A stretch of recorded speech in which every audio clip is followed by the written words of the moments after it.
কোটা ব্যবস্থার যৌক্তিক সংস্কারের দাবিতে আবারও ঢাকা বরিশাল মহাসড়ক অবরোধ করেছেন শিক্ষার্থীরা। এ সময় বরিশাল নগরীর নতুল্লাবাদ বাস টার্মিনাল এলাকা ও চৌমাথা এলাকায় কয়েক দফায় পুলিশের সঙ্গে সংঘর্ষ হয়েছে শিক্ষার্থীদের। বুধবার বেলা 11:30টায় বরিশাল কেন্দ্রীয় নথুল্লাবাদ বাস স্ট্যান্ড সড়ক অবরোধ করে এই বিক্ষোভ শুরু করেন বরিশাল সরকারি মহিলা কলেজের শিক্ষার্থীরা। পরে বিভিন্ন কলেজের শিক্ষার্থীরা এই কর্মসূচিতে অংশ নেন।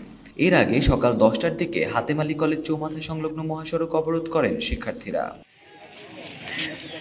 আন্দোলনকারীরা মহাসড়কে টায়ার জ্বালিয়ে বিক্ষোভ করলে এ সময় পুলিশ তাদের লক্ষ্য করে কয়েক রাউন্ড টিয়ারশেল নিক্ষেপ করে।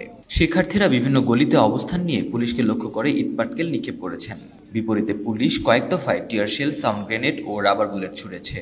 1:30টায় শুরু হওয়া এই সংঘর্ষ থেমে থেমে চলছে এখনো। এ কারণে মহাসড়কের দুই পাশে আটকে পড়া যানবাহনের দীর্ঘ সারি দেখা যায়। ভোগান্তিতে পড়েন যাত্রীরা, অনেকে পায়ে হেঁটে গন্তব্যে রওনা দেন। তবে রোগী বহনকারী অ্যাম্বুলেন্স ও লাশবাহী গাড়ি সহ জরুরি সেবার যানবাহন চলাচলে কোনো বিঘ্ন ঘটাতে দেখা যায়নি শিক্ষার্থীদের। আন্দোলনরত শিক্ষার্থীরা জানিয়েছেন তারা যৌক্তিক দাবি তুলে আন্দোলন করছেন, যেখানে তাদের উপর হামলা হচ্ছে। দাবি আদায় না হওয়া পর্যন্ত তারা রাজপথ ছাড়বেন না। এদিকে বেলা 12:30টায় বরিশাল শেরেবাংলা মেডিকেল কলেজের শিক্ষার্থীরা কোটা সংস্কার আন্দোলনে পুলিশের গুলিতে 6 জন নিহতের প্রতিবাদে বিক্ষোভ মিছিল ও প্রতিবাদ সমাবেশ করেছেন।